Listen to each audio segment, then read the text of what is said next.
تراوی اور نمازوں میں کمی ہوگی نہ روزوں میں، کرو مل کر یہ نیت، ماہ رمضان آ گیا ہے۔ الحمدللہ رب العالمین والصلاة والسلام علی سید المرسلین، اما بعد فاعوذ باللہ من الشیطان الرجیم، بسم اللہ الرحمن الرحیم۔ الصلاة والسلام علیک یا رسول اللہ وعلی آلک واصحابک یا حبیب اللہ، الصلاة والسلام علیک یا نبی اللہ وعلی آلک واصحابک یا نور اللہ۔ مدنی چینل کے ناظرین، پروگرام درس تراویح میں آپ کو خوش آمدید کہتے ہیں۔ آج الحمدللہ رمضان المبارک کی 12ویں شب اور 12ویں پارے کا خلاصہ انشاءاللہ سننے کی سعادت حاصل کریں گے۔ اول تاخیر پروگرام میں آپ ہمارے ساتھ شامل رہیں تو انشاءاللہ قرآن مجید فرقان حمید کی بہت سی آیات مبارکہ، ان کا ترجمہ، تفسیر اور ان سے متعلق جو شان نزول ہیں وہ سننے کی سعادت حاصل کریں گے۔ 12ویں پارے کے ابتدا میں سورہ ہود ہے۔ حضرت ہود علیہ السلام، ان کے واقعات چونکہ اس پارے میں موجود ہیں اور اسی سورہ مبارکہ کے اندر ان کی قوم پر جو عذاب آیا اور ان کی قوم کو جو اللہ پاک کی طرف سے پہلے استغفار اور ان چیزوں کے احکامات آئے، اس کے باوجود بھی ان کفار نے ان کو معاذ اللہ جھٹلایا اور ان پر جو ایمان نہیں لائے، تو ان کے واقعات کو اس میں بیان فرمایا ہے۔ سورہ ہود یہ 11ویں پارے کے آخر سے اور 12ویں پارے کا ابتدائیہ اس میں شامل ہے۔ سورہ ہود یہ وہ سورہ مبارکہ ہے جس میں بکثرت آخرت کے حوالے سے وہ آیات مبارکہ ہیں۔ ایک مرتبہ حضرت صدیق اکبر رضی اللہ تعالی عنہ نے نبی پاک صلی اللہ علیہ وآلہ وسلم پر بڑھاپے کے آثار دیکھے، عرض کی یا رسول اللہ صلی اللہ علیہ وسلم، آپ پر میں بڑھاپے کے آثار دیکھ رہا ہوں۔ تو آپ صلی اللہ علیہ وسلم نے فرمایا مجھے سورہ ہود، سورہ واقعہ اور سورہ مرسلات اور سورہ عما یتساءلون اور سورہ اذا الشمس کورت کہا کہ مجھے انہوں نے بوڑھا کر دیا ہے۔ اللہ اکبر، یعنی رسول اللہ صلی اللہ علیہ وسلم ان کو بکثرت پڑھتے، تلاوت بھی فرماتے، اور ان کے اندر جو معانی اور ان کے اندر جو آخرت کے حوالے سے بیان ہوا ہے، تو آپ صلی اللہ علیہ وسلم فرماتے ہیں کہ مجھے ان صورتوں نے بوڑھا کر دیا ہے۔ تو اس کے انشاءاللہ کچھ مضامین پر گفتگو کریں گے۔ 12ویں پارے کی پہلی آیت مبارکہ جس میں اللہ پاک نے رزق کے حوالے سے بیان فرمایا ہے، وَمَا مِن دَابَّةٍ فِي الْأَرْضِ إِلَّا عَلَى اللَّهِ رِزْقُهَا وَيَعْلَمُ مُسْتَقَرَّهَا وَمُسْتَوْدَعَهَا كُلٌّ فِي كِتَابٍ مُبِينٍ۔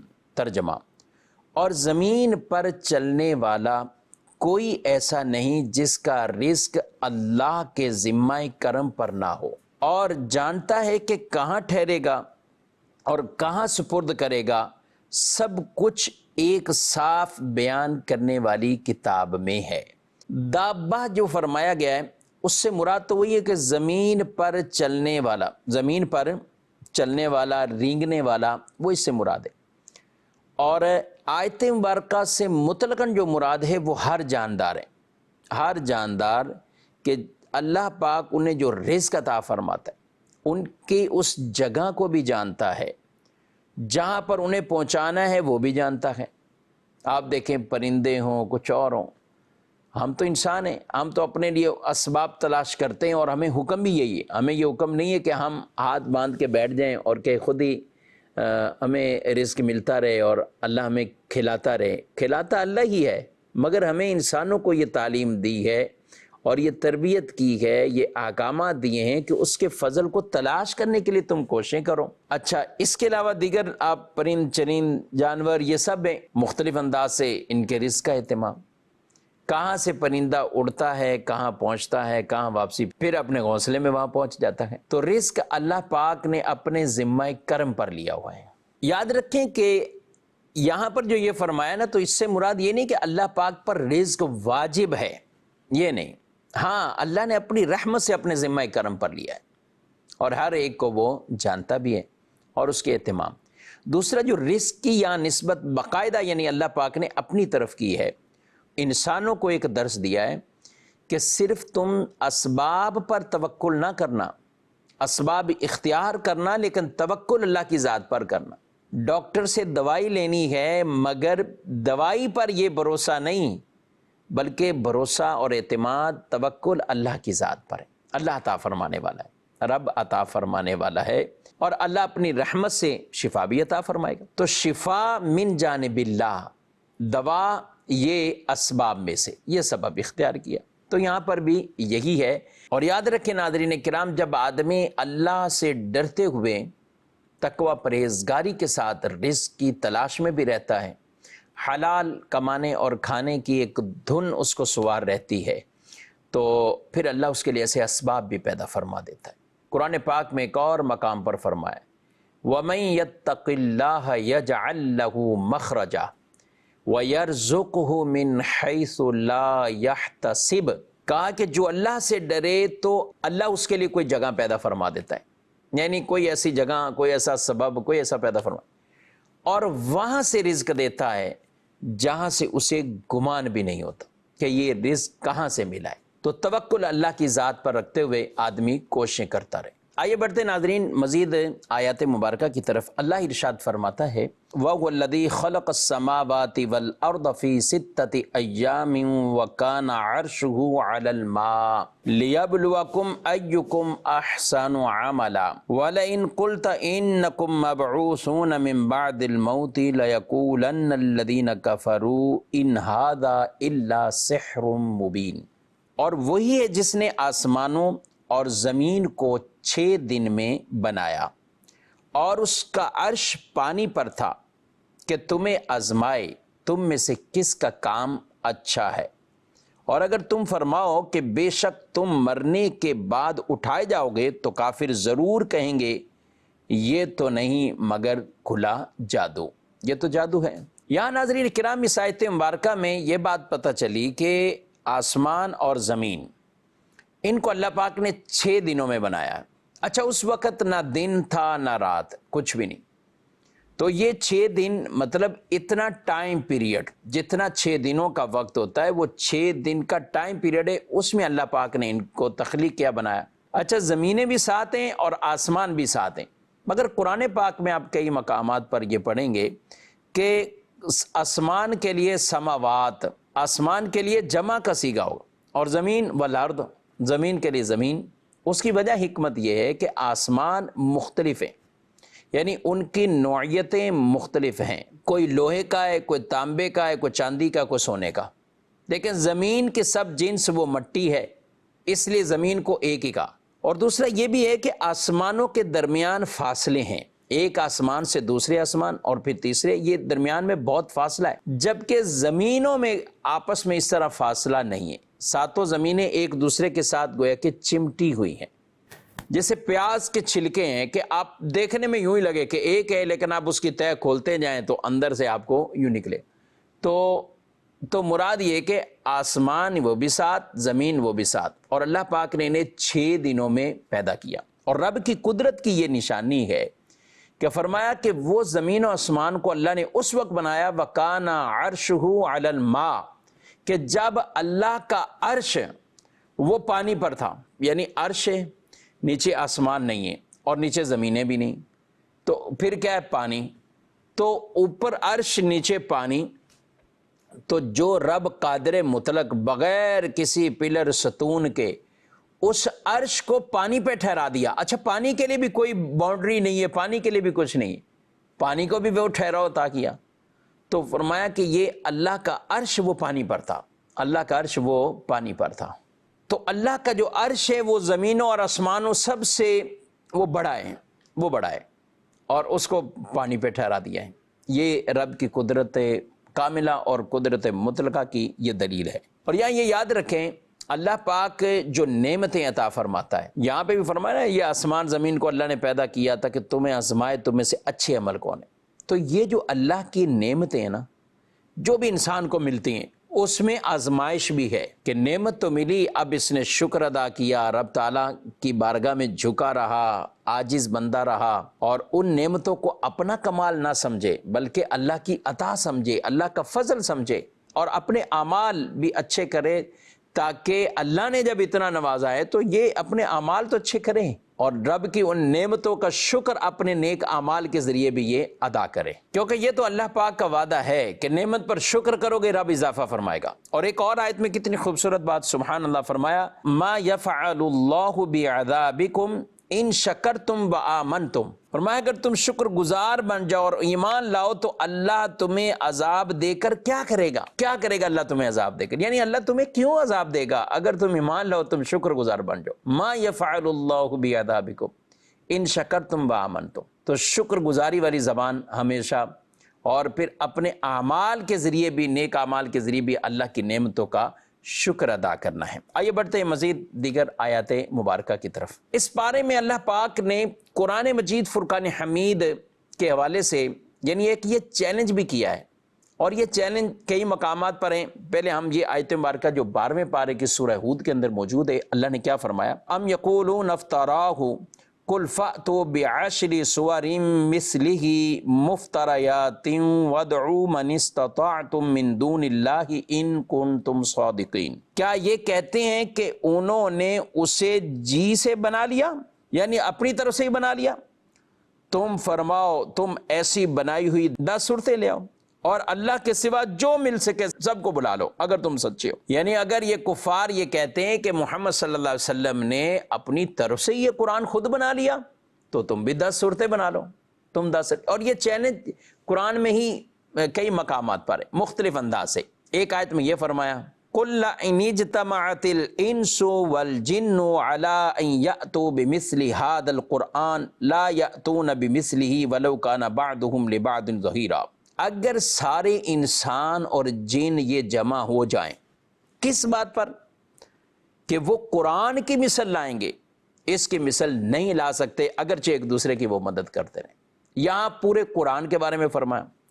اچھا، پہلے پارے میں یہ چیلنج سورہ بقرہ کے اندر جو گزرا ہے تو وہ یوں ہے وَإِن كُنتُمْ فِي رَيْبٍ مِّمَّا نَزَّلْنَا عَلَىٰ عَبْدِنَا فَأْتُوا بِسُورَةٍ مِّن مِّثْلِهِ وَادْعُوا شُهَدَاءَكُم مِّن دُونِ اللَّهِ إِن كُنتُمْ صَادِقِينَ، اور اگر تمہیں اس کتاب کے بارے میں کوئی شک ہو جو ہم نے اپنے خاص بندے پر نازل کیا تو تم اس جیسی ایک صورت بنا لاؤ، اور اللہ کے علاوہ اپنے سارے مددگاروں کو بلا لو، یعنی جس کو چاہتے ہو بلا لو، ایک صورت تو لاؤ۔ اور سورہ یونس میں جو ارشاد فرمایا ام یقولون افتراہ قل فأتوا بسورۃ مثلہ وادعوا من استطعتم من دون اللہ ان کنتم صادقین، یہاں بھی یہی فرمایا اگر یہ کہتے ہیں کہ یہ افطرا ہے، یہ جھوٹ ہے، یہ انہوں نے خود ہی اپنی طرف سے بنایا ہوا ہے قرآن، تو پھر ان سے کہہ دیں ایک صورت لاؤ، اور جتنے بھی مدد کرنے والے بڑے بڑے شعراء تھے لاؤ سب کو ملا کر۔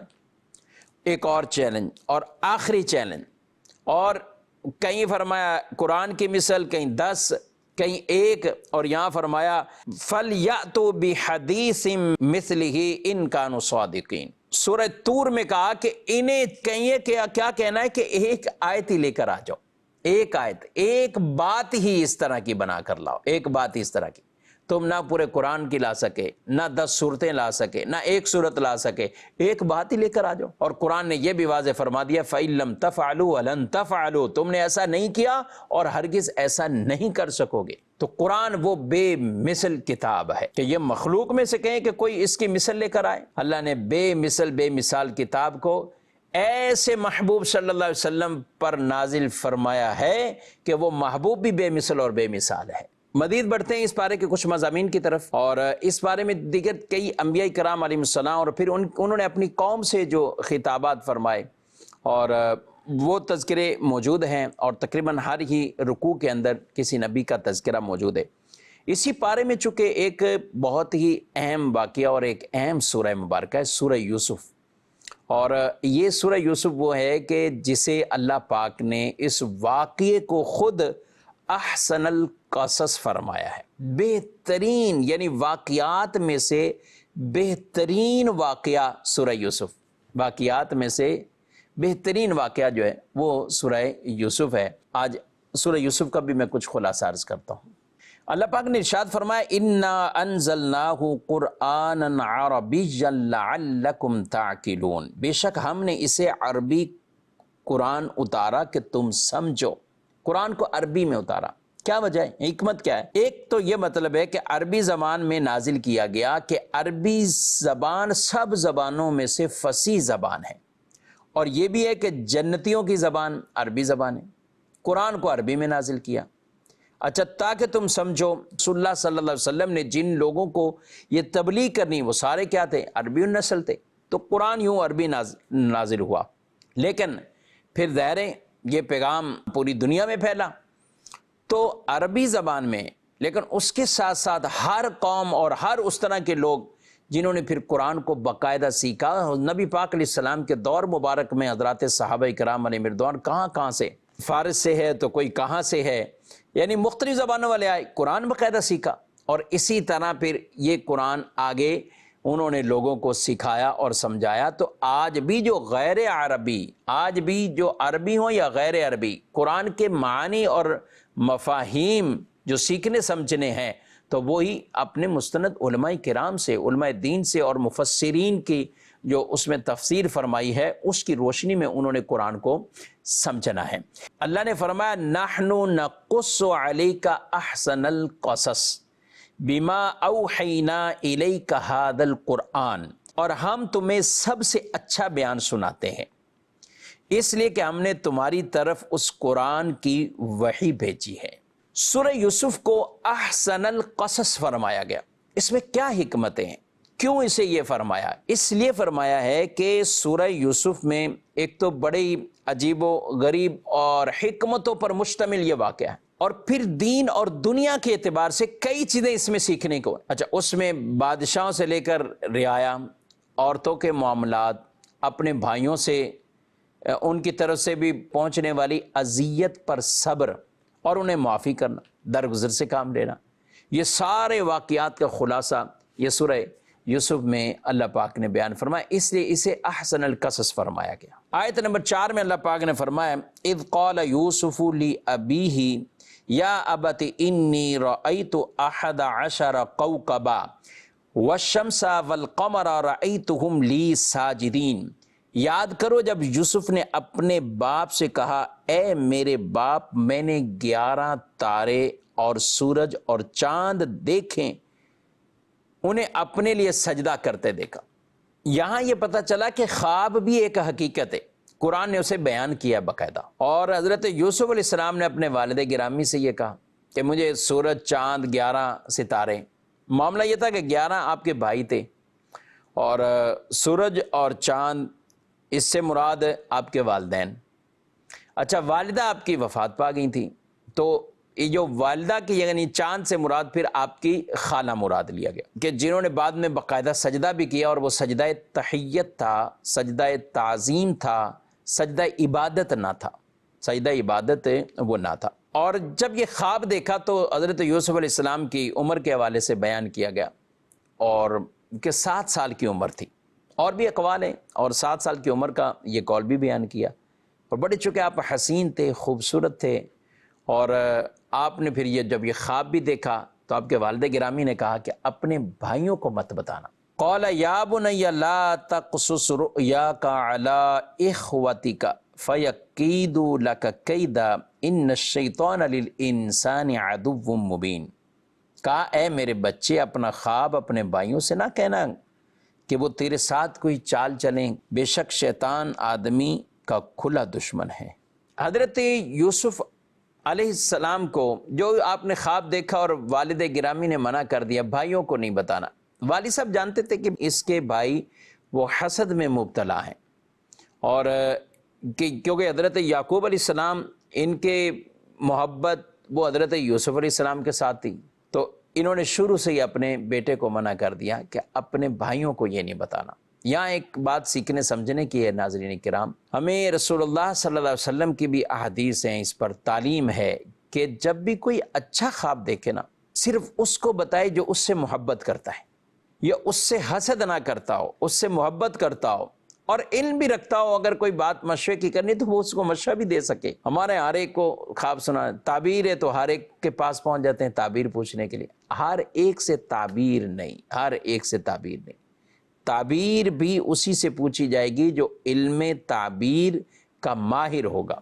ہر عالم، ہر مولانا یہ بھی تعبیر نہیں جانتے، خوابوں کی تعبیر یہ ایک خاص فن ہے، تو جو اس کے ماہر ہوتے ہیں انہی کو معلوم ہوتا ہے، اس کی علامتیں ہیں، نشانیاں ہیں، اس پہ اوپر بھی پوری اسٹڈی کرنی پڑتی ہے، پورے حالات اور واقعات سے جب واقف ہوتا ہے پھر ہی تعبیر بیان کی جا سکتی۔